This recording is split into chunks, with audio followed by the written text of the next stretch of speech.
pretty big news day in our city. Houston is now waiting to see if $114 million of public safety money will be restored. That's after City Council has just today approved an amended ICE ordinance. So this latest ordinance gives police more leeway. So when they pull someone over and that person is undocumented and has a civil warrant, the officer can decide how long they're going to wait for ICE to come and pick that undocumented person up. Now, before that, under the old ordinance, they didn't have to wait for ICE at all. So let's go back because we need to know how we got here. Back on April 8th, Houston City Council removed a rule directing police to wait 30 minutes for ICE agents to arrive. This only applied to undocumented people with a civil warrant. And what that means is that police could still hold undocumented people if they had a criminal warrant. But last Monday, Governor Greg Abbott said if Houston keeps that ordinance as is, he would pull $114 million in public safety funds. That money was meant to help Houston with the FIFA World Cup this summer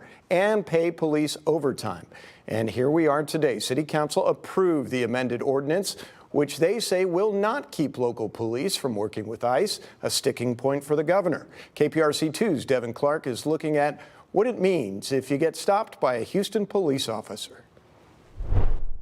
It's a big but simple question. If Houston police pull you over and an ICE warrant comes back, can they hold you for that?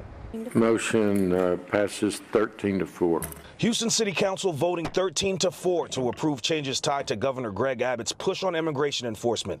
But the debate really came down to how long police can hold someone for ICE without a criminal warrant. The city's original ordinance made it clear officers were not supposed to hold someone, even briefly, just to wait for ICE. This amendment that passed softens that language, and that's where the disagreement starts. What happened today, we were given less than 24 hours to review Abbott's amendment that he has imposed on the city of Houston. And yet again, we have rolled over. The city's attorney called it a minor wording change. Meaning just like what was put forward in the original ordinance. If I get pulled over and all of a sudden an ICE administrative warrant pops up that was not signed by a judge, that alone is not good enough reason for a Houston police officer to hold me longer.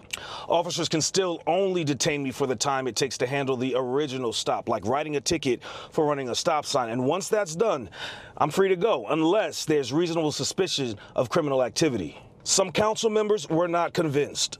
That language was struck, and so now all Houstonians have to rely on is an assurance from the city attorney that we're still going to follow that very fundamental and undisputed principle. Bishop James Dixon with the Houston NAACP says council needed more time.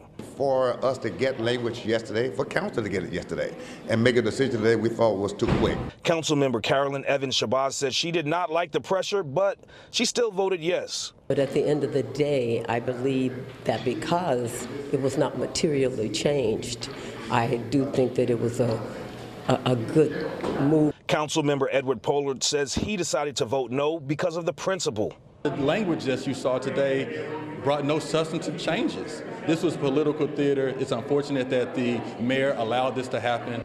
Supporters say moving forward with this amendment keeps the city in line with the state, guaranteeing the release of millions of dollars in state funding. Meanwhile, critics say that the amendment leaves too much up for interpretation, including if an HPD officer can hold someone to wait for ICE. Reporting outside of City Hall, Devin Clark, KPRC 2 News.